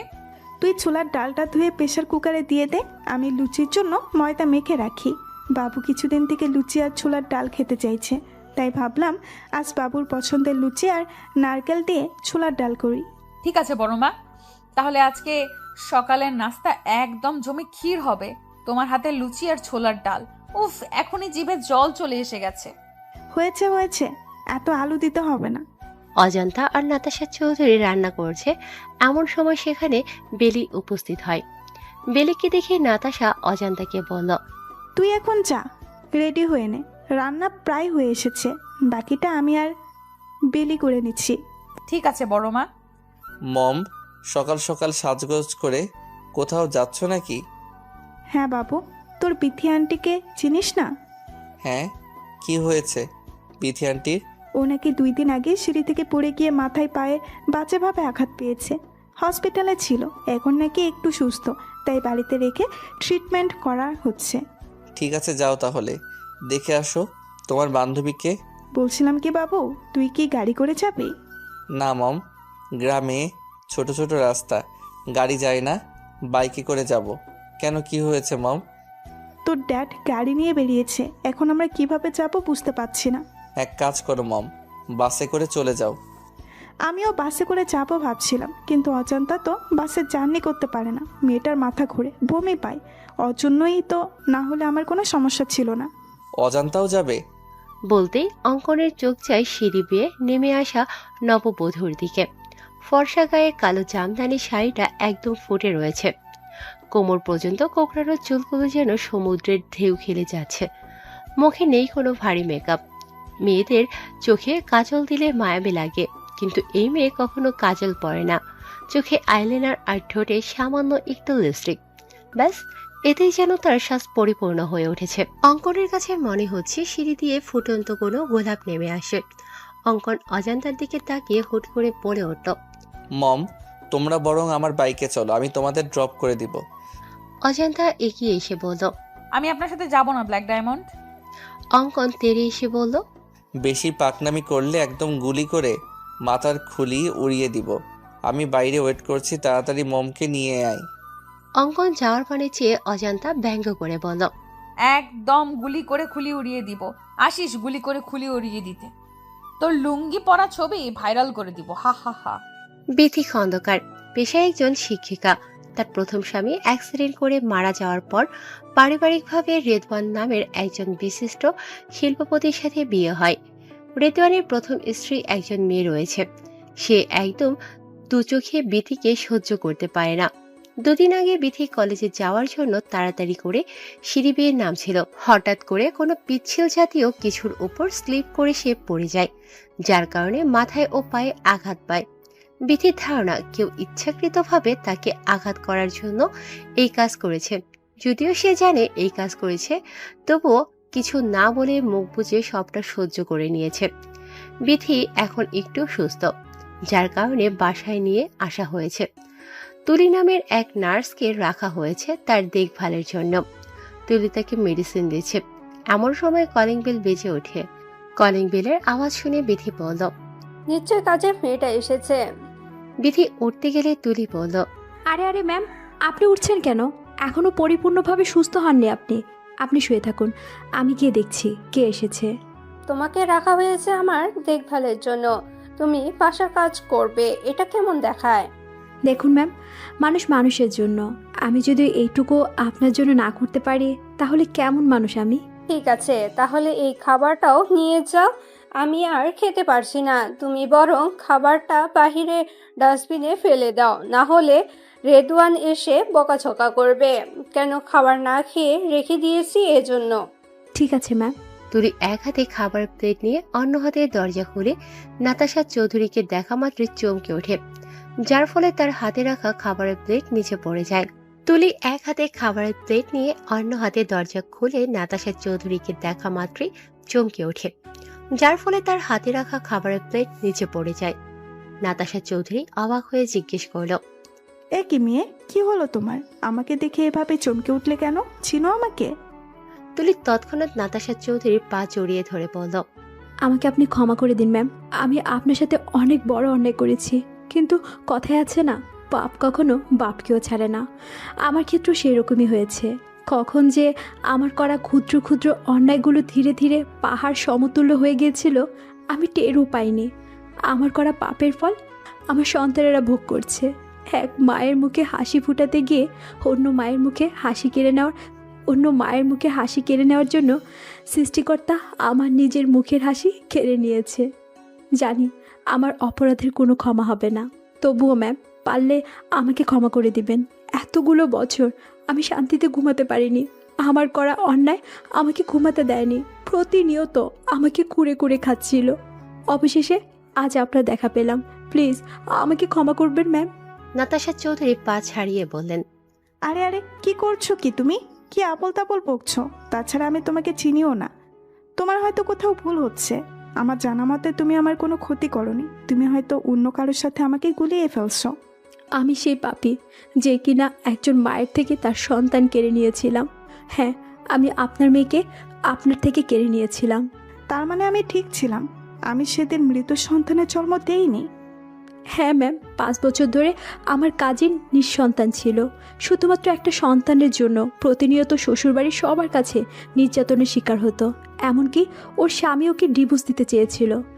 একদিন হসপিটালে এসে ও আমার হাত জোর করে বলে ওকে যেন একটা বাচ্চা চুরি করে দেই, এতে যদি কোনোভাবে ওর সংসারটা টিকে যায়। আমি প্রথমে রাজি হইনি, পরে ও আমাকে নানাভাবে ইমোশনাল ব্ল্যাকমেল করে। এক পর্যায়ে আমি রাজি হই। আমার টার্গেট ছিল কোনো বড়লোকের সন্তান চুরি করা। আমার কাজিনকে কথা দেওয়ার 2 দিন পরে আপনি হসপিটালে এডমিট হন। খোঁজ নিয়ে জানতে পারি আপনারা অনেক বড়লোক, কিন্তু আপনিও 8 বছর নিঃসন্তান থাকার পরে একটা বাচ্চার মুখ দেখতে যাচ্ছেন। যখন এটা জানতে পারলাম তখন আমার সিদ্ধান্ত থেকে আমি সরে আসি। কিন্তু বিপত্তি ঘটে আপনার মেয়ে হওয়ার পর। ডক্টর যখন সমস্ত ফর্মালিটি পূরণ করে চলে যায়, তখন আমি আর মীরা একজন নার্স থাকি ওখানে। কিছুক্ষণ পরে একজন ওয়ার্ড বয় এসে জানায় মীরাকে নাকি কেউ ডাকছে। মীরা যাওয়ার পর কোথা থেকে একজন মহিলা এসে আমাকে বলে আমি যেন আপনার মেয়েকে সরিয়ে তার জায়গায় কোনো মৃত সন্তান রাখি। ব্যাস, এইটুকু কাজের জন্য যে আমাকে 50,000 টাকা দিতে চায়। টাকা দেখে আমার মধ্যে লোভসত্তা জাগ্রত হয়। একদিকে কাজিনের মুখের হাসি, অন্যদিকে 50,000 টাকা। আমি কিছু না ভেবেই রাজি হয়ে যাই। অবশ্য আমি তাকে জিজ্ঞাসা করেছিলাম মেয়েটাকে সরিয়ে তার কি লাভ হবে। সে বলেছিল আদর ব্যাপারী হয়ে আমি যেন জাহাজের খবর না রাখি। এটাও বলেছিল আমি যদি কারো কাছে এই বাচ্চা চুরির ব্যাপারে কিছু বলি তাহলে আমাকে প্রাণে মেরে দেবে। নাতাশা চৌধুরী চোখের পানি মুছে বলল, তারপর কি হলো? কোথায় আমার মেয়েটা? এখনো বেঁচে আছে কি? আমি আমার কাজিনকে বাচ্চাটা দিয়ে আসি। বাচ্চা পেয়ে অনেক খুশি হয়েছিল মেয়েটা। ভেবেছিলাম হয়তো তার সংসারটা টিকে যাবে, কিন্তু ওর শ্বশুর বাড়ির কেউ বাচ্চাটাকে মেনে নিতে পারেনি। আমার কাজিন বাচ্চাকে নিয়ে শ্বশুর বাড়ি থেকে বেরিয়ে আসে। 3-4 মাস অন্যত্র থাকার পর কিভাবে জানি ওর স্বামী ওদের খোঁজ পেয়ে যায় আর বাচ্চাটাকে মেরে ফেলতে চায়। পরে আমার কাজিন বাচ্চাটার জীবন বাঁচাতে কোনো এক বড়লোকের বাড়ির মধ্যে রেখে আসছিল। মুহূর্তের মধ্যেই নাতাশা চৌধুরী মুখে এক চেলতে হাসি ফুটে উঠল। তিনি মনে মনে বললেন, অচান্তাকে যখন পাই তখন ওর বয়স আনুমানিক 3 থেকে 4 মাস ছিল। আর আশ্চর্যজনক বিষয় হলো মেয়েটা অনেক কান্না করছিল, আর আমি যখন কোলে তুলে নিয়েছিলাম একদম চুপ হয়ে গেছিল। মনে হচ্ছিল যেন তার মায়ের কোল খুঁজে পেয়েছে। তার মানে কি অচান্তাই আমার হারিয়ে যাওয়া মেয়ে? এই জন্যই তুমি বারবার বেলাকে দোষারোপ করছিলে, তাই না? নিজের দোষ বেলার উপর চাপিয়ে দিতে চেয়েছিলে, তাই না রেশমি? কিন্তু তোমার ছোট্ট একটা ভুল আমাদেরকে খুনি পর্যন্ত পৌঁছে দিল। হয় সাহেব, আমি এসব করছি। আমার পুরাটার বড় অসুখ হয়েছে, চিকিৎসার জন্য মেলা টাহালা প্রয়োজন। কত মানুষের কাছে হাত পাতিছি, কেউ সাহায্য করি নাই। আর মানুষ সবসময় মানুষের দুর্বলতা খোঁজে, দুর্বলতার সুযোগ নিয়ে সুযোগের সৎ ব্যবহার করে, যেমনটা আমার সাথে করছে। আমি যখন টাহাল দহি হন্যে হয়ে রাস্তায় রাস্তায় বেড়াচ্ছিলাম, তখন এক বেড়া আমারে কইল আমার পোলার অসুখ সারার সমস্ত খরচ সে বহন করবে, বিনিময়ে আমার বেড়ারে জঙ্গলে নিয়ে যেতে হবে। আপনি নিজেই কোন সাহেব, কোন মা চায় তার কলিজার টুকরোকে চোখের সামনে মরতে দেখতে? আমি কিছু না ভেবেই রাজি হয়ে যাই। ওই বাচ্চাদের যে বেড়া নিয়ে গেছিল সে শিশু পাচারকারীদের সাথে জড়িত ছিল। এইটা বেলা পরে বুঝতে পারে। বেলা পুলিশের খবর দেওয়ার হুমকি দেয় তাদের। আর তখনই বেলাকে তারা একটা বন্ধ কামরায় আটকে রাখে। বেলা অনেক চালাক চতুর ছিল, যার জন্য সহজেই তাদের চোখে ধুলো দিয়ে চলে আসে। এইখানে আসার পর বেলা আপনাদের খবর দিতে চাই, কিন্তু তার আগেই আমি ওকে জঙ্গলে নিয়ে যাই। বাকিটা তো আপনারা জানেন সাহেব। নিজের ছেলেকে বাঁচানোর জন্য খুনের মতো এত জঘন্য একটা কাজ করতে একটু বিবেকে বাঁধেনি তোমার? তুমি আমাদেরকে বলতে পারতে, আমরা তোমার বাচ্চার চিকিৎসা করাতাম। আচ্ছা, ওই লোকটা কে ছিল যে বাচ্চাদের নিয়ে গিয়েছিল? আর এসবের পিছনে কে বা কারা রয়েছে কিছু বলতে পারবে তুমি? এসবের পেছনে একজন বেডি মানুষ আছে সাহেব। তুমি শিওর? হ্যাঁ সাহেব, যে বেটা বাচ্চাদের নিয়ে গেছিল সে ফোনে করছিল, মা ওইদিকে সব ঠিকঠাক আছে তো? 2-1 দিনের মধ্যেই বাচ্চাদেরকে পাচার করে দিব, আর বিনিময়ে আমরা কোটি কোটি টাকা পাবো। এই 2 দিন একটু কষ্ট করে তুমি বাচ্চাদের সামনে রাখো মা। বেটার কথা শুনে আমি বুঝতে পারছি এসবের পেছনে তার মা রয়েছে, অথবা যে রয়েছে তাকে সে মা ডাকে। মা থাকুক বা বাবা থাকুক, আমরা ঠিক তাকে ধরে ফেলবো। তবে তুমি যা করেছো এর জন্য তুমিও শাস্তি পাবে। শাস্তির জন্য প্রস্তুত হও রেশমি। মাঝরাতে কোনো কিছুর শব্দে ঘুম ভেঙে যায় অঙ্কনের। পাশে অজান্তাকে না পেয়ে অনেকটা চিন্তিত হয়ে যায় অঙ্কন। অঙ্কন নিচে এসে অজান্তাকে না পেয়ে কি মনে করে ছাদে চলে যায়। ছাদে এসে দেখে কেউ একজন ফিসফিসিয়ে কথা বলছে, যা পুরোপুরি বোঝা যাচ্ছে না। অঙ্কন বোঝার চেষ্টা করে ঠিক কি কথা হচ্ছে। অঙ্কন সামনের দিকে এগিয়ে যেতেই তার কানে বাজে, বাচ্চাদেরকে এই চৌধুরী মঞ্জিলে রাখা হয়েছে শুধুমাত্র সকালের অপেক্ষা, সকালে তাদের পাচার করে দেওয়া হবে। মুহূর্তের মধ্যেই অঙ্কনের পা থমকে যায়। অঙ্কন ভাবতে থাকে, কে হতে পারে এই মহিলা? কণ্ঠস্বর ভালো করে বুঝতে পারছি না। আমাদের বাড়িতে মহিলার সংখ্যা 4 জন, মম, অজান্তা, সুইটহার্ট আর বেলি। মম বা সুইটহার্ট এখন এই কাজ করবে না। তাছাড়া মম ড্যাড তো ঘুমোচ্ছে, সুইটহার্টও নাকি অসুস্থ। বেলি রুমও ভেতর থেকে লক করা দেখে আসলাম। একমাত্র অজান্তা রুমের বাইরে রয়েছে। ও নো, তাহলে কি এসবের পিছনে অজান্তা রয়েছে? অজান্তাই করেছে এইসব। সকাল 10টা। চৌধুরী মঞ্জিলে সবাই ব্রেকফাস্ট করছে। এমন সময় ইমতিয়াজ চৌধুরী অঙ্কনকে বলল, হ্যাঁ বাবু, কেসটা কত দূর আগালো? বাচ্চাদের কোনো খোঁজ পেয়েছিস? অনেকদিন হয়ে গেল এই কেসের ইনভেস্টিগেশন করছিস। হ্যাঁ ড্যাড, শুধু বাচ্চাদেরই খবর পাইনি, এর সাথে যারা যারা জড়িত আছে সবার খোঁজ পেয়ে গিয়েছি। তবে আজ এইখানে এই মুহূর্তে এই কেসের চ্যাপ্টার ক্লোজ হয়ে যাবে। অঙ্কনের কথা শুনে আঞ্জুমারা চৌধুরী বললেন, কি বলছো দাদু ভাই? তার মানে আসল অপরাধী এই চৌধুরী মঞ্জিলে রয়েছে? হ্যাঁ সুইটহার্ট, ড্যাড দুধ কলা দিয়ে কালসাপ পুষেছে। মানুষ গিরগিটির থেকেও ভয়ঙ্কর। এরা যে পাতায় খায় সেই পাতায় ফোঁটা করে।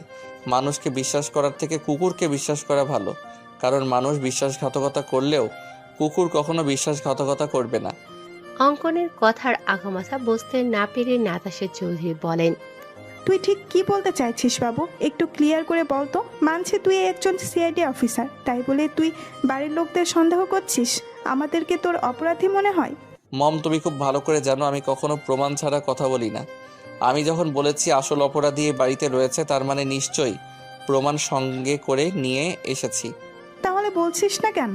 কে করেছে এসব? কে বা কারা এর পেছনে রয়েছে? অজান্তা। অজান্তার কথা শুনে আঞ্জুমারা চৌধুরীর মুখে হাসি ফুটে উঠল। তিনি বললেন, আমার প্রথম থেকেই এই মেয়ের উপর সন্দেহ ছিল। নিশ্চয়ই ও টাকার জন্য এসব করেছে। লোভী মেয়ে একটা। দাদু ভাই, তুমি বরং ওকে নিয়ে জেলে ভরে দাও। কত বড় সাহস! সিআইডি অফিসারের বাড়িতে থেকেই বাচ্চা পাচার করছে। না জানি আরো কি কি অপরাধের সাথে জড়িত আছে এই মেয়ে। আর কত ভালো মানুষের মুখোশ পরে থাকবে সুইটহার্ট। অনেক ভালো অভিনয় করতে পারো তুমি। অমানুষের আড়ালে দিব্যি ভালো মানুষের মুখোশ পরে রয়েছ। তোমার মুখোশ খোলার সময় এসে গিয়েছে তো। এখন ভালোই ভালোই তুমি নিজের মুখটা সবটা স্বীকার করবে, নাকি আমি নিজেই? অঙ্কনের বাকি কথা শেষ হওয়ার আগেই আঞ্জুমারা চৌধুরী তোতলাতে তোতলাতে বলল, এসব তুমি কি বলছো দাদু ভাই? আমি এসব করেছি মানে? এই ইমতিয়াজ, কি বলছে এই ছেলে? মাকে অপমান করছে আর তুমি চেয়ে চেয়ে দেখছো? কেমন ছেলে তুমি? হ্যাঁ তুমি করছো সুইটহার্ট। কিভাবে পারলে এমনটা করতে? কিসে কম ছিল তোমার? আমি প্রথমে ভেবেছিলাম এই সব কিছু অজান্তা করেছে, কিন্তু যখন ছাদ থেকে নেমে আসি তখন দেখি অজান্তা কিচেনে রয়েছে। তখনই আমার মনে সন্দেহ জাগে। আমি তোমার রুমে গিয়ে দেখি তুমি নেই। বিছানায় বালিশের গায়ে কাঁথা দেওয়া রয়েছে, যাতে কেউ দেখলে মনে করে তুমি এখানে শুয়ে রয়েছ। আর তুমি যেহেতু আগে থেকে অসুস্থ হওয়ার নাটক করেছো, তাই সবাই ভাববে হয়তো তুমি অসুস্থতার জন্য ভুলে গিয়েছো দরজা লক করতে। তুমি নিজেকে অনেক চালাক মনে করো, তাই না সুইটহার্ট, ওরফে শিশু পাচারকারী দলের লিডার? অঙ্কনের কথা শুনে ইমতিয়াজ চৌধুরী তেড়ে এসে অঙ্কনকে থাপ্পড় দিয়ে বলল, হাউ ডেয়ার ইউ! একটা বাইরের ছেলে হয়ে তোর সাহস হলো কি করে আমার মাকে অপমান করার? বাইরের ছেলে কথাটা শুনে অঙ্কনের পা থমকে যায়। পুরুষ মানুষের নাকি কান্না করতে নেই, কিন্তু অঙ্কন হাজার চেষ্টা করেও চোখের পানি আটকাতে পারেনি। অঙ্কন নিজেকে সামনে নিয়ে বলল, হ্যাঁ স্যার, আপনি ঠিকই বলেছেন। আমি একটা বাইরের ছেলে, যা আমি আগে থেকেই জানি। তবে আপনি এটাও ভুলে যাবেন না, আমি একজন সিআইডি অফিসার। আর একজন সিআইডি অফিসারের কাজ সম্পর্কে আপনার নিশ্চয়ই ধারণা আছে। আমি যে মিথ্যা বলছি না তার প্রমাণ এখনই পেয়ে যাবেন মিস্টার ইমতিয়াজ চৌধুরী। অঙ্কন একটু দূরে গিয়ে ঈশানকে কল করে বলল, ঈশান, বাচ্চাদের নিয়ে এসো। জি স্যার। 5 মিনিট পরে ঈশান বাচ্চাদের নিয়ে এলো। বাচ্চাদের দেখে সবাই যতটা না অবাক হয়েছে, তার থেকে বেশি অবাক হয়েছে বাচ্চাদের এই চৌধুরী মঞ্জিল থেকে বের হতে দেখে। ইমতিয়াজ চৌধুরী এসে আঞ্জুমারা চৌধুরীকে বললেন, তার মানে সব সত্যি? তুমি এসব করেছো মা? আমার ভাবতেও ঘৃণা হচ্ছে। তুমি আমার মা, আমি একজন অপরাধী সন্তান। সবটা যখন জেনে গিয়েছো তাহলে এটাও জেনে রাখো, আমি তোর মা না। মানে কি বলছো তুমি? তোমার বাবা এশাকের ড্রাইভার ছিল আমার স্বামী আতিকুর। একটা অ্যাক্সিডেন্টের সময় তোমার বাবাকে বাঁচাতে গিয়ে আমার স্বামী ঘটনাস্থলে মারা যায়। আতিকুরের মৃত্যুতে আমি আর আমার 10 বছরের ছেলে আব্দুল্লাহ দিশেহারা হয়ে পড়ি। ইশাক ছিল অনেক দয়ালু। সে আমাকে আর আব্দুল্লাহকে এই চৌধুরী মঞ্জিলে নিয়ে আসে। এইখানে এসে আমার রাজরানী হওয়ার স্বাদ জাগে।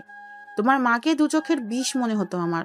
আমি একদিন সুযোগ বুঝে তোমার মায়ের খাবারে ঘুমের ঔষধ মিশিয়ে দেই, আর তোমার মা ঘুমিয়ে পড়লে তাকে বালিশ চাপা দিয়ে মেরে ফ্যানের সঙ্গে ঝুলিয়ে দিয়ে আত্মহত্যা নামে চালিয়ে দেই।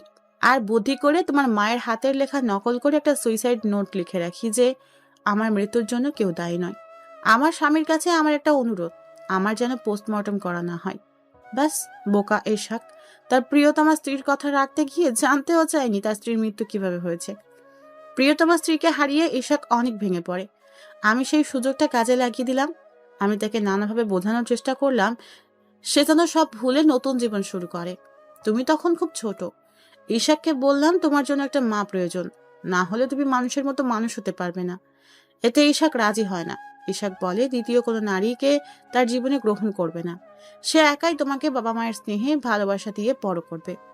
পরে আমি তোমাকে ব্যবহার করি, নানাভাবে তোমাকে নিজে আঘাত করে নিজেই সারিয়ে তুলি। তোমার বাবার সামনে প্রমাণ করি আমি তোমার মা হওয়ার যোগ্য। ইশাককে অনেক বোঝানোর পর তোমার কথা ভেবে তোমার বাবা আমাকে বিয়ে করে। তারপর সুযোগ বুঝে তোমার বাবাকেও মেরে দেই আমি। ছি ছি ছি, এত নিচু তুমি! মনে হচ্ছে তোমার মুখে থুতু ছুঁড়ে মারি। কিভাবে পারলে এতগুলো মানুষের বিশ্বাস নিয়ে খেলতে? শুধুমাত্র তোমার জন্য আমার ছেলেটাকে আমি ভুল বুঝেছি, তাকে বাইরে ছেলে উপাধি দিয়েছি, এমনকি তাকে থাপ্পড় দিতেও আমার হাত কাঁপেনি। এই মুহূর্তে আমার মনে হচ্ছে তোমাকে ফাঁসির দড়িতে ঝুলে দিতে পারলে আমার মন শান্তি লাগতো। অঙ্কন বলল, আপনি চিন্তা করবেন না স্যার, সে একজন খুনি ও পাচারকারীদের লিডার। ফাঁসির দড়ি তার জন্য বরাদ্দ রয়েছে।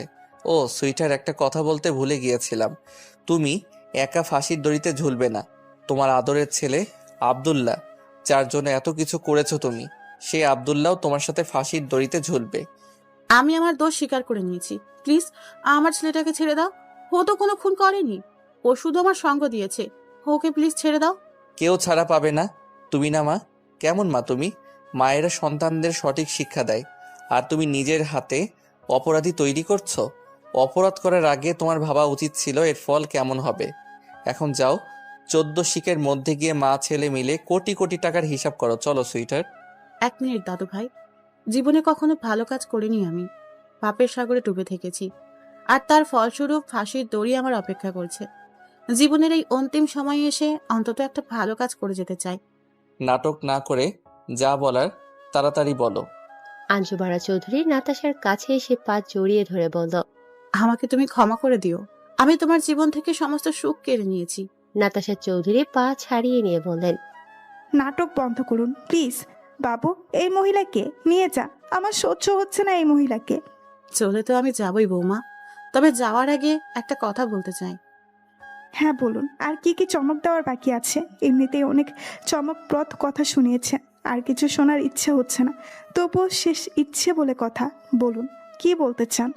অজান্তাই তোমার হারিয়ে যাওয়া মেয়ে বৌমা। এক্ষুনি কি বললেন আপনি মা? আবার বলুন। অজান্তাই তোমার হারিয়ে যাওয়া মেয়ে। তুমি সেদিন মৃত সন্তানের জন্ম দাওনি। আমি চাইনি তোমার কোনো উত্তরাধিকার পৃথিবীর আলো দেখুক। তাই তো সেদিন তুলিকে দিয়ে তোমার মেয়েকে সরিয়ে তার জায়গার মৃত ছেলে রেখে দেই। কিন্তু তুলির কাজিন গাধাটা আর কোথাও ওকে রাখার জায়গা পায়নি, মরতে মরতেই চৌধুরী মঞ্জিলে রেখে যায়। আর তুমিও অন্যের সন্তান মনে করে নিজের সন্তানকে কোলে পিঠে বড় করো। যাই হোক, অনেক ক্ষতি করেছি তোমাদের। এখন তো আর আমি থাকছি না। আই হোপ তোমরা সুখে শান্তিতে বসবাস করতে পারবে। নাতাশা চৌধুরী এসে অজান্তাকে জড়িয়ে ধরে চোখে মুখে অজস্র চুমু দিয়ে বলল, তার মানে আমার ধারণা সঠিক ছিল, একজন মা কখনো তার সন্তান চিনতে ভুল করে না। তুই অজান্তা নোস মা, তোরা পরিচয় আছে। তুই এই চৌধুরী মঞ্জিলের একমাত্র রাজকন্যা। তুই আমার আর ইমতিয়াজের মেয়ে। বলে অজান্তাকে বুকের সাথে মিশিয়ে নিলেন নাতাশা চৌধুরী। এই জন্যই আমি তোমার গায়ে মায়ের গন্ধ পেতাম, তোমার প্রতি টান অনুভব করতাম। তুমি আমার মাথায় হাত বুলিয়ে দিলে আমার সারা দিনের ক্লান্তি দূর হয়ে যেত, কারণ তুমি যে আমার মা, আমার শান্তির জায়গা। ইমতিয়াজ চৌধুরী এসে বলল, জানিস মা, আমি তোকে দেখে সবসময় আফসোস করতাম এই ভেবে যে তুই আমার নিজের মেয়ে হলি না কেন। যখন আজ জানতে পারলাম তুই আমার নিজের মেয়ে, তখন মনে হয়েছিল পৃথিবীর সমস্ত সুখ আমার হাতের মুঠে চলে এসেছে। কিন্তু একটা বিষয় আমাকে কুড়ে কুড়ে খাচ্ছে। আমি বুঝতে পারছি না বাবুর সামনে কিভাবে দাঁড়াবো। ওকে যে অনেক কষ্ট দিয়েছি। অঙ্কন এসে ইমতিয়াজের হাত ধরে বলল, সমস্যা নেই শ্বশুরমশাই, আমরাই তো। কিন্তু এখন তো আমি এই বাড়ির ঘর জামাই হয়ে গেলাম, তাহলে আপনাদের কি বলে সম্বোধন করব? শ্বশুর আব্বা আর শাশুড়ি আম্মা? নাতাশা চৌধুরী এসে অঙ্কনের কান মলে দিয়ে বলল, এক মুহূর্তের মধ্যে পর করে দিলি আমাদের। জাস্ট কিডিং মম। দেখ বাবু, যা হওয়ার হয়েছে। আমি চাই তোরা নতুন করে তোদের জীবন শুরু কর। এবার দেখিস আমরা সবাই খুব সুখে শান্তিতে থাকবো। ফুলে সজ্জিত বিছানায় এক হাত ঘোমটা টেনে বসে রয়েছে অজান্তা। এই তো কয়েক মাস আগে এরকমই ফুল সজ্জিত বিছানা থেকে তাকে টেনে নামিয়ে দেওয়া হয়েছিল। হাজারো অপমান করা হয়েছিল, কিন্তু সেই অপমানের পিছনে লুকিয়েছিল হাজারো রহস্য, অপ্রকাশিত ভালোবাসা। অজান্তার পুরনো কথা মনে করে চোখ থেকে পানি গড়িয়ে পড়ল। অজান্তার চোখের পানি মুছে দেখে অঙ্কন এসেছে।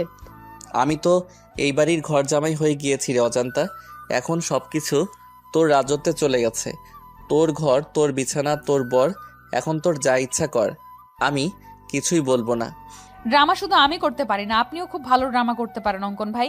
ভেতরে ভেতরে জ্বলে পুড়ে ছারখার হয়ে যাচ্ছেন, অথচ সবার সামনে কত হাসি মুখে রয়েছেন।